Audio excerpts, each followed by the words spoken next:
Welcome to Rockstar Doctor Life. I'm Alyssa Longo, and each episode, my guests and I will bring you fresh, fun ways to rock your life as a health professional and create a business that aligns with who you are and the life you want to live.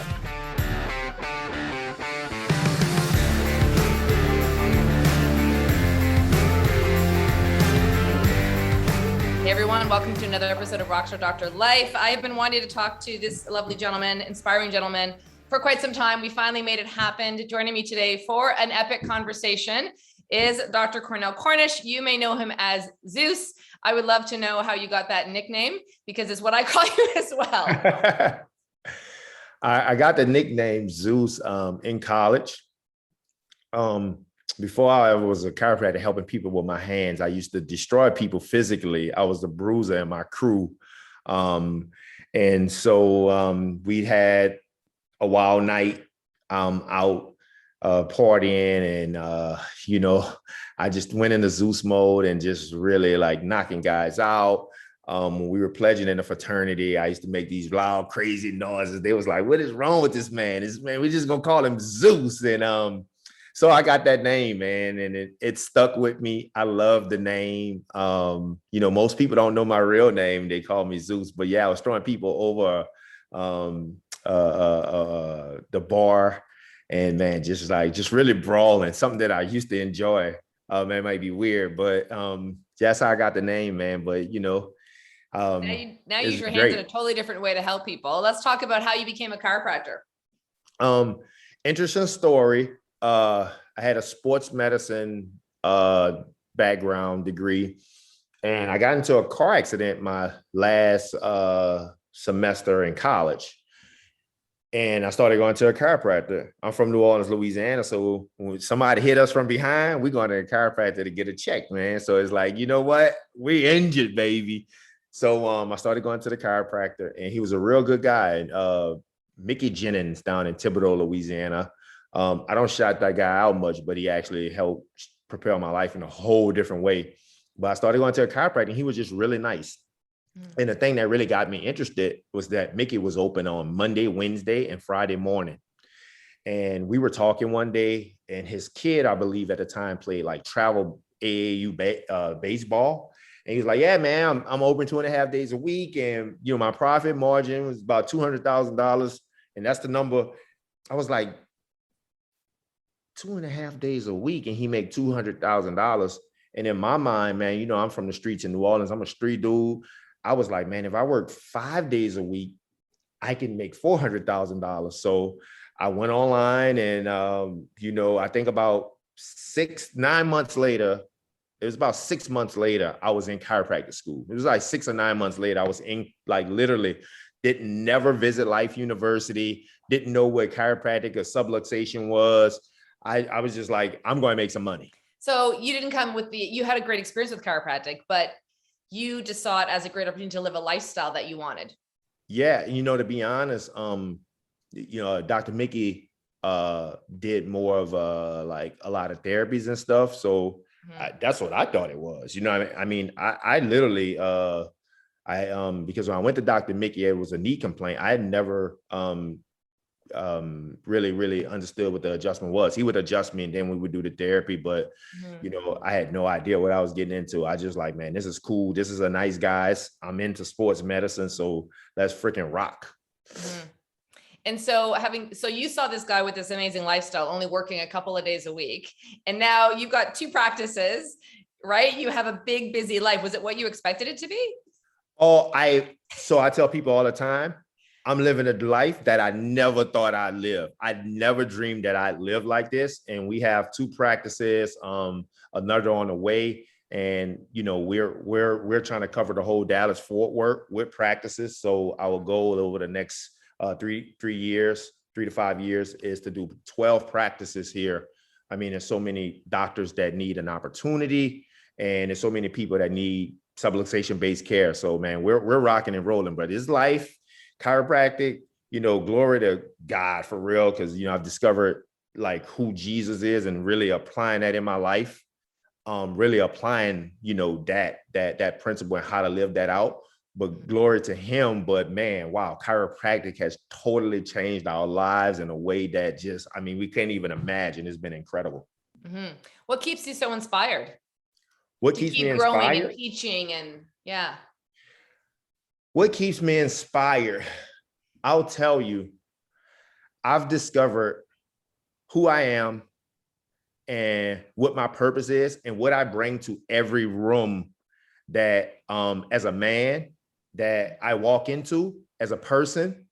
And that's very inspiring to know that even though I'm living a life that I never thought I'd live, that God is so good that he's just going to continue to give as long as you honor him. So understanding that like even how we live and what we have now, there's no limitation on it. And that keeps me inspired because I live my life in a state of awe. And most people live their life in awe full, and I live mine in awesome. So, what used to be like you take a vacation and it's awesome, I'm living like that every day. And it's just getting more and more awesome the more that I grow myself, right? Mm-hmm. We all have peaks and valleys, but I mean, when you start to understand and get the value and the knowledge and learn the lessons from when you're in those valleys, when you're sitting on a peak, man, you're just in a state of glorification. Like, man, thank you so much. This is awesome. So that keeps me inspired, man, knowing that every day that I'm breathing, it's just an opportunity to be more and more awesome, to live more and more awesome. Mm-hmm. And to be able to, project that around the people that you're around, no matter who that is every day, is incredible. But would you say that has that been you your whole life? Like you've always had that energy, that vitality, that idea, or did something shift you in your practice, in your personal life that now has you embracing that philosophy? I think I've always lived a life of having a lot of faith in like me because, I didn't always have a lot of wisdom. I didn't have a background of really knowing much, but I've always been a person that always wanted more. And thankfully, I've been around people almost my entire life, starting from when I was younger. I had a brother that was an entrepreneur. So I've always seen things. And for me, the way I live, because I live in a state of awe, I only need to see a little glimpse of life to get excited. But before, I was just going around without the wisdom, the knowledge, and the understanding of how to use that potential, that power that's been instilled upon me by God. So now, as I'm learning and as I'm growing, and that, I'm putting God first in my life, it's now, so I'm starting to get that wisdom to actually use that and make the right decisions and go the right ways. And that's even more awesome because when you start living like that, it's like, oh my God, I thought it was good before. This is amazing. So many people though find a struggle in trying to actually not only figure out who they are, but live who they are, right? I mean, the whole idea of like the Rockstar Doctor life is like, you design your life, right? And chiropractic is amazing for so many reasons, but it really can afford you the ability to create a kind of business that works for you. Some docs thrive in associated situations. Some docs thrive as business owners. There's so much, and all the shows we've talked about so many different situations and everyone creating their own life and expressing who they are. However, I don't know if this has been your experience with people that you work with or friends or colleagues. Sometimes it can be hard to express yourself, to really step into your own power and own who you are. And you just said, you have a really strong purpose and you're really anchored in who you are and what you bring to a room. Do you think there's something specific that holds people back from being that way? Absolutely. From my experience, I believe like I've always had a strong personality, and I've ever been strong in like my opinion and my beliefs of what I thought was right and wrong. But I didn't have a strong foundation of what that looks like. So in my upbringing, we didn't have that strong value of like that strong foundation of core values. And that's the thing. Like people have to be taught how to win. I've been around winners. I've grew up in chiropractic around people like Jeremy Hess, Dr. Michael Viscarelli, Robert Schiffman, CJ Merckx. I've been around Jason Helfrich, who is one of the founders of 100% Chiropractic. But because I didn't have a strong foundation, I was around winners, and like I didn't have core values, and I didn't know what mattered most to me, so I can live a life that matters most. So I wasn't really taught how to win. Like I've seen them, they've tried to pour into me, but because I didn't have the foundation of who I was and what matters most, then I wasn't able to adopt that winner mentality. So to answer your question, I think sometimes we need people in our lives to actually show us how to win and help us develop our philosophy of life of what matters most. So then we can live that life what matters most. And I believe that's the shift. Mm-hmm. So is it like the idea of surrounding yourself with people who lift you up, right? Like who you spend the 5 people that you spend the most time with kind of thing? Yeah. But even deeper than that, because again, I was around people who was lifting me up, but I think I got caught into more of a comparison thing. Let me do exactly what they are doing, and that's going to work for me. And that's just total bull, because you have to figure out who you are and what you want. I was around guys that when we were about to finish school, they already knew what kind of property they had. They already had their goals written down. I was 2 years in the practice before I started writing down goals, you know what I mean, of what I wanted. And then years later, as I started to become successful, then I was blowing money and doing crazy stuff because I still didn't know what matters most to me and what I really wanted. So now that I know that I have core values of how I live my life, now I know how to win. Now I know what I want. And when that happens, you receive more, because what happens in life, most people get more of what they don't want because they don't know what they want. So they just get anything, right? So then when you know what you want, you can be specific about that to be able to go and get that, because the universe wants to give you what you want, as long as you know what you want and as long as you're willing to pay the price to get what you want. Yeah, it's incredible to me. Like I just had a live event here recently, and we always talk about clarity and all of the stuff I do. And you probably talk about this with your clients as well. Like you've got massive clarity, right? Through doing your values, from knowing what you want.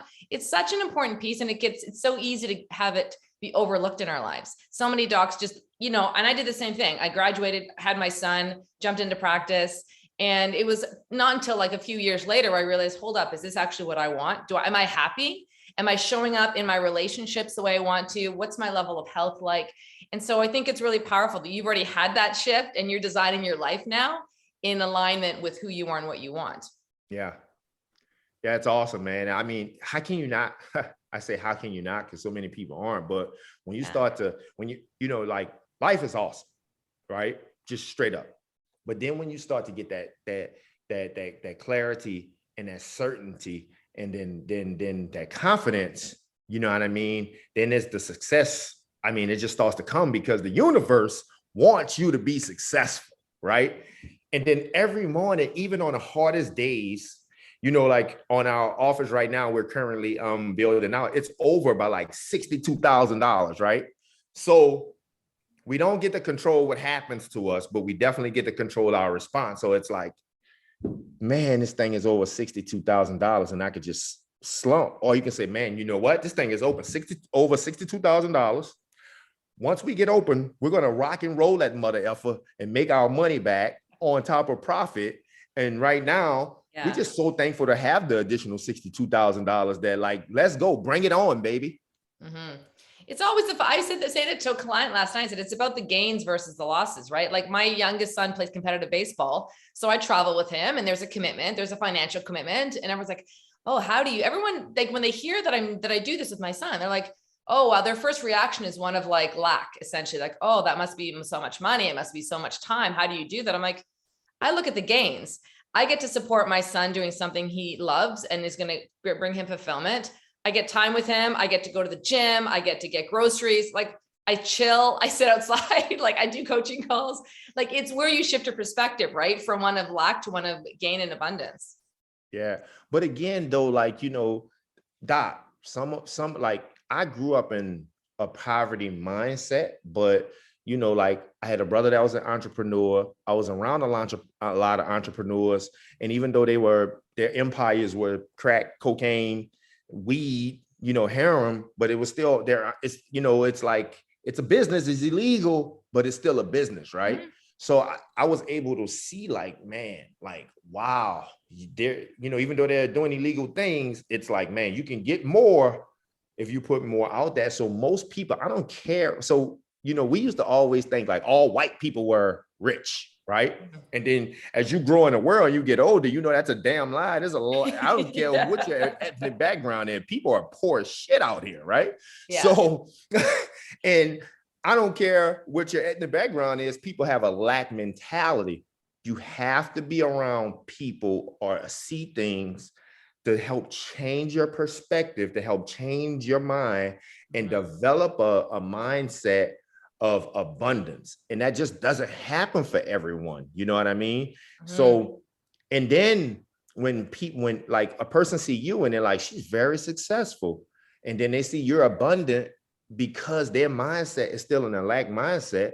Then they become envious and they become jealous, right? People who have an abundant mindset that's not where you are yet, they're going to be inspired, right? So you can't control their response, but you know, being around people who are doing things you want to do and people you see successful, whether they're friends or family or whatever, that helps just change that culture and that mindset to one of more of winning and abundance. I strongly believe that. So you have a lot of things going on, right? You've got 2 practices right now, a third one happening, the goal of 12 practices over the next 3 to 5 years. You must have some ideas about managing people or supporting people, creating great teams. Is there anything that you've found is particularly effective? Like, you can't do everything, right? So you're obviously able to delegate some things. That's been my biggest struggle because throughout my time of growing up, between my ego and my pride, I always felt like Zeus could make it happen for Zeus. And so because I felt like I'm a hustler and I can make it happen, I only can make it happen for me. And the way I was making it happen is that I'll work my tail off till I pass out. And that's not how you win. How do you make it happen is you build up leaders. And I've been around people that build up leaders, but because I wasn't leading myself well as a man and as a person, and I didn't have core values. I didn't know what matters most and why those things matter to me. I wasn't able to lead. So I've been a terrible leader among staff. I've fired so many people over the years.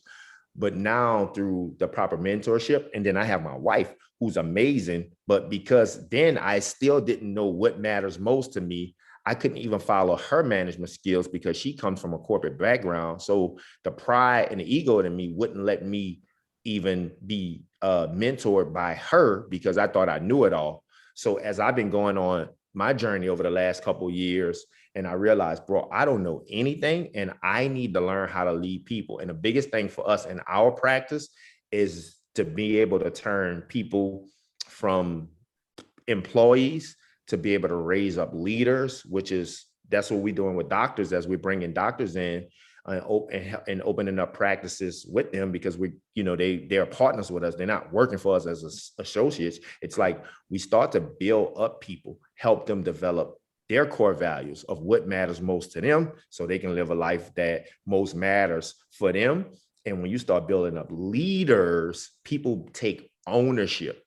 And so the other part about that for me in chiropractic is that in chiropractors are some cheap bastards, right? And I don't care who get mad at me, and it's the truth. We want to keep everything. So what we've learned to do is pay people their worth. Because I've had some situations in chiropractic where people didn't pay me what I was worth, but that wasn't their fault. I didn't know what my worth was, and I didn't know my value. So they just paid me how I saw myself, right? But when I started to develop that, then it's like, you know what? I'm a big ticket, baby. So we pay people their worth. When they start to lead and they take ownership, then you compensate them well for that. And then you start to grow teams. And like you say, then we start to grow other people. And then so we know that, like if it's up to B, it's up to me, but it's not about me. You get what I'm saying? So if it's going to happen, it's going to happen through me, but it's not about me. So then as we raise up, as we go up, we get to bring these people with us and everybody grows because a legacy of a man or a woman is not how many millions that they make. It's how many millionaires that they can bring along with them. And it's not necessarily about millionaires for you guys that's watching with a lack mindset and be like, oh, there he goes talking about millions of dollars. But whatever those person's goals are, whatever success, if you can help other people be successful, with you, then I believe that's legacy. And I believe, that's how we build leaders, and that's leadership in my beliefs. Yeah, I mean, it's a hard thing, right? Because we go to school, you learn, depending on what school you go to, you learn how to be a chiropractor. And I mean, every school is going to teach you your clinical skills, right? And help you know what to do clinically in your business. But no one teaches you how to manage people. The schools don't prepare you for mindset, for business, right? You have to go outside and learn and find the people. So everyone struggles. It's probably one of the most common questions I get is working with other people, leading teams. What kind of practice should I have? So it's an up and down. I mean, you talked at the beginning about there being peaks and valleys, right? About like when things are good, it's easy to be like, life is great. And then there's things that hit us.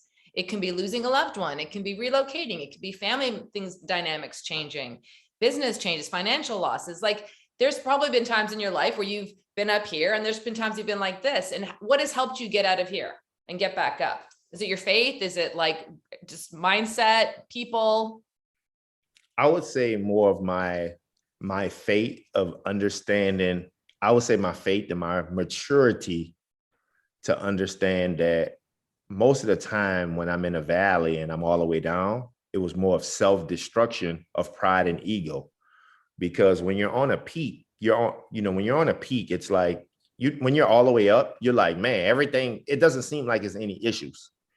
But the thing that keeps you on that high and that thing that keeps you maintaining that success for a longer period of time, it's everything that you learn during the hard times and that you grow from that. Like you have to be able to really grow from that and appreciate those times. So your mindset in the hard times is what helps you get back up to that peak and being able to apply. Because you think about it, like you work hard, and you get up here. And then once you get up here, you don't work as hard for most people in the past. I know I'm speaking to myself about myself, and I'm up here. I'm like, I ain't got to work as hard because I'm at the top. Well, it's going to make for a hard fall if you don't continue to do what you was doing to get you up there.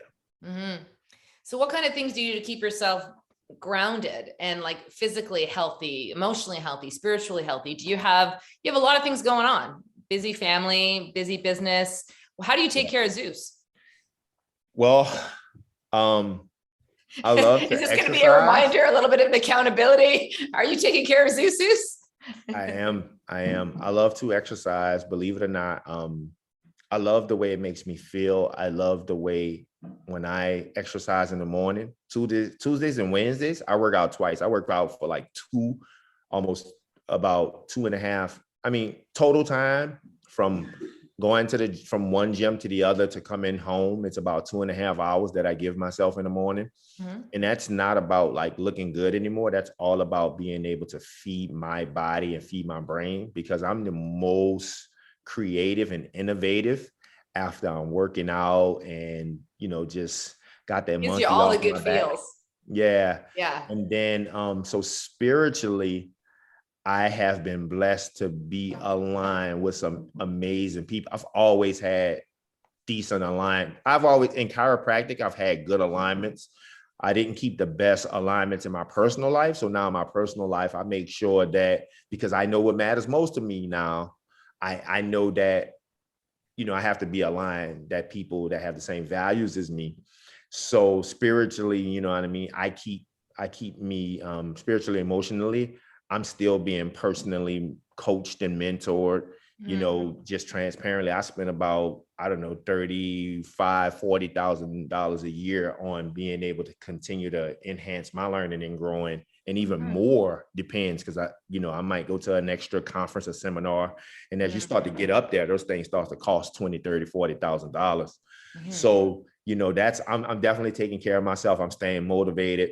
Yeah. I love rap music, but for the most part, I'm always listening to a podcast. When I'm in town in Dallas, I go to a men's group at church on Saturday morning. So I'm just, staying connected with the word and just constantly praying every day for God to give me the wisdom and the knowledge and the understanding to be able to enlarge my territory. because he wants to enlarge our territory, but we have to put in the work and we have to act. And you have 3 children. Yeah, I've got a son that's going to be 21 in August, and I have 11 and 9-year-old daughters. Fun times. Yeah, those girls keep me grounded too, because we're living in a house with all women, because my son lives in New Orleans. It's quite humbling, and it gives you a different perspective over life, and you get to be a father and you get to be a leader in your home. Because here's the thing with being a leader, right? First, the hardest things we'll ever do is lead ourselves. So we gotta lead ourselves.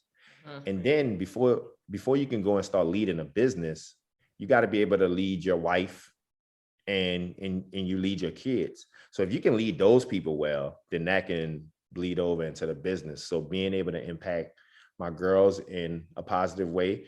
My youngest daughter, she says daddy is really, really ghetto. She's embarrassed about me a lot because I can't change who I am and where I'm from. She'd be like, daddy, you just so ghetto. I'm like, no, you're blessed to have a life where you're kind of like sheltered and bougie, ma'am. So, you know what I mean? Chill out. But, being able to, even though, my background was rough and I still have like, I'm a street dude. I'm not going to lose that. That helps make me who I am. But being able to still be a great father and show them, being able to teach them things. And, that's awesome. That's just, that I just can't be more happy about that. I think kids give us the ability to see different parts of ourselves, right? I live in a house of boys, so I'm the opposite. I got that male energy around me, and it's entertaining. It's entertaining when you're a woman and you have boy. Yeah, they do things. I'm like, why do you guys do that kind of stuff? But they keep you humble, and kids teach you so much more than we teach them, I think, over the years. So we've talked about lots of things. We've talked about you getting to know yourself. We've talked about, and I would actually love to know, like, was there a mentor that helped you figure out who you were? Was there an exercise that you did? Like, there's so many different ways people get to know who they are. They go to retreats, they do, read books, they listen to podcasts, they journal. Like, was there something that you recommend? It's a hard question. It's kind of a big question, but I can't lie, man. I've been blessed, man. Coming up through chiropractic school, I was able to spend personal time around Dr. Rob Schiffman, CJ Mertz, again, Dr. Jeremy Hess. Me and Dr. Viscarelli went to school together, and he was mentored by Schiffman and Jeremy Hess. And then,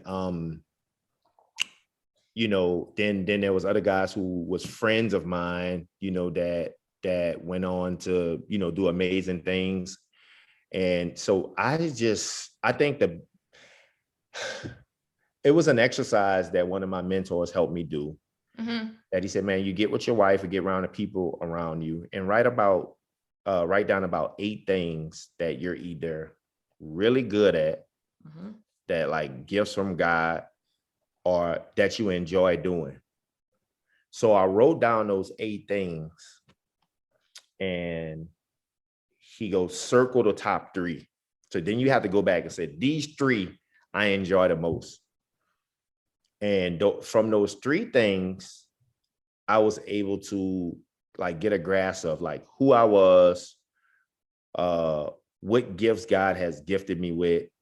And then from there, I had to figure out how to utilize those things, and I've been able to, in the process of turning those things to streams of income, because those are my gifts and this is what I'm passionate about. So then from there, I was instructed or assisted to develop my core values around that stuff, and I keep mentioning core values. And again, core values is like your foundation of what matters most and why those matters.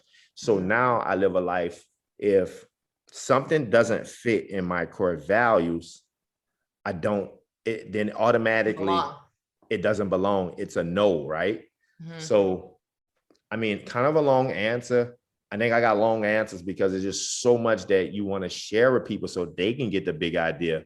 Yeah. But what I noticed, because even myself, I've been around so many amazing people and still didn't get the big idea, because when a student is ready, the teacher will appear. You know what I mean? So a lot of times you're around amazing people, but you're just not ready.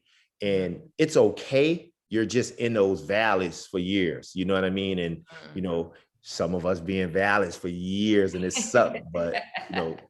And you don't realize the purpose of it until like the years later. You're like, oh, I see why you did that. I see why that had to happen. Because if you really would have been on a peak and reached success while you was, and you shouldn't have been up there, you can damn near kill you. You know what I mean? You can kill yourself because, you know, you reach these heights and then you hit so low, and some people don't shake back from that if they don't have a strong mind, you know? So before we wrap up here, I want one more question. And that is, you know, you've talked a lot about success and getting to know yourself. You've talked about what it makes you feel successful to grow leaders. But you know, how are you going to define a successful life for yourself 10 years from now, 20 years from now, when you look back at everything that you've accomplished? What are some of the things that will make you feel like successful? Because success is relative, right? I mean, we went through school. Some people's definition of success is financial. Sometimes it's relationship. Sometimes it's health. And sometimes people have learned the hard way that they're chasing one definition of success, but it's actually not their own personal definitions. It's someone else's definition of success. So I love asking this question because people always get inspired by other people's answers. How does Zeus define success? Relationships. More importantly, a relationship with my wife.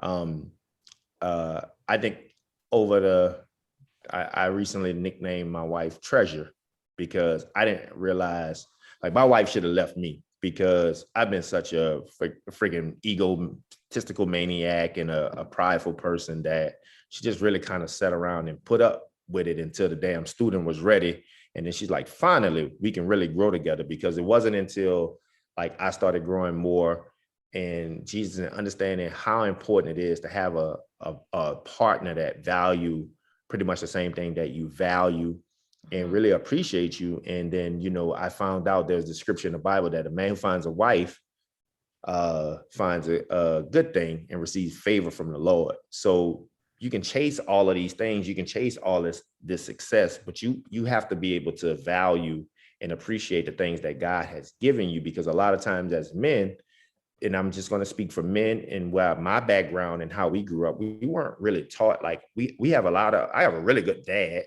but Dad didn't really teach me how to be a good husband and how to understand and use your wife to your advantage, because, you know, she's basically the best part of you.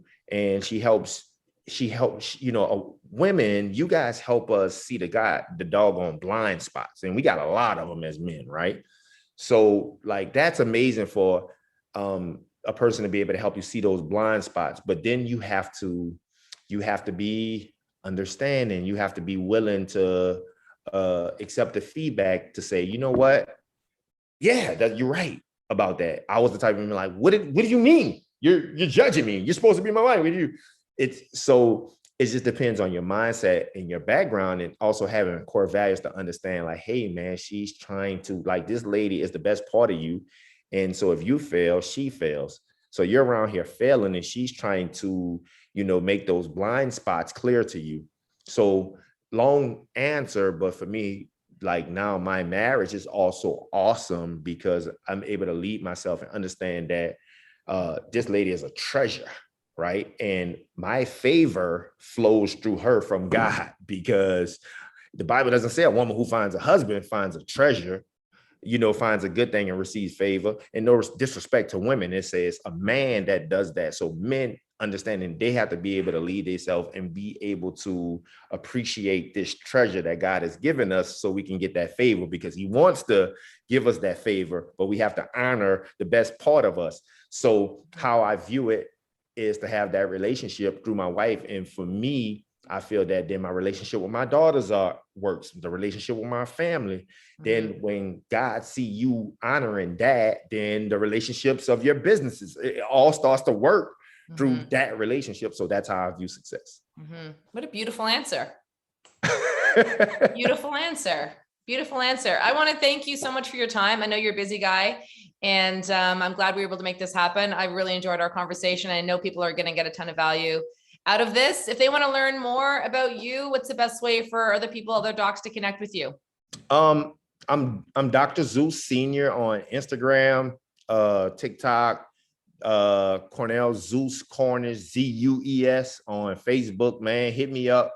You know, we're building things, man. We helping building leaders. There's a lot of people in chiropractic that's and no knock to associates or anything, but there's people that's looking for opportunity, man. And if your values connect with us, man, we'd love to be able to put you in a position for your life to be awesome and live a life that you didn't even dream as well. So, man, hit me up.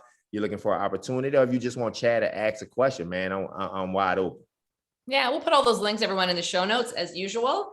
Any final thoughts before we wrap up today? Nope, man. Thank you. I know it. You know, it took a hurricane and a tornado to get me on, but you know, we made it happen, and I'm glad that we made it happen. We connected so much at Cal Jam 2 years ago, and I can't wait to Cal Jam back on. It was an amazing experience. A lot of beautiful people. I love the West Coast, so I'm just thankful that you were persistent and got me on the show. Have a great rest of your day. You too. Peace. I hope you enjoyed today's show. Find out more about today's guests and everything else that we talked about in the show notes.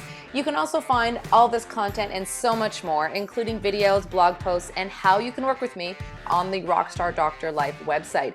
If you haven't yet reviewed the show, we'd love it if you headed on over to iTunes, subscribe, and leave us a review about what your thoughts are about future episodes for the show and what you like best. Feel free to connect with me on Instagram at Melissa Longo DC, and of course on Facebook. Thanks again for listening. We'll see you next time.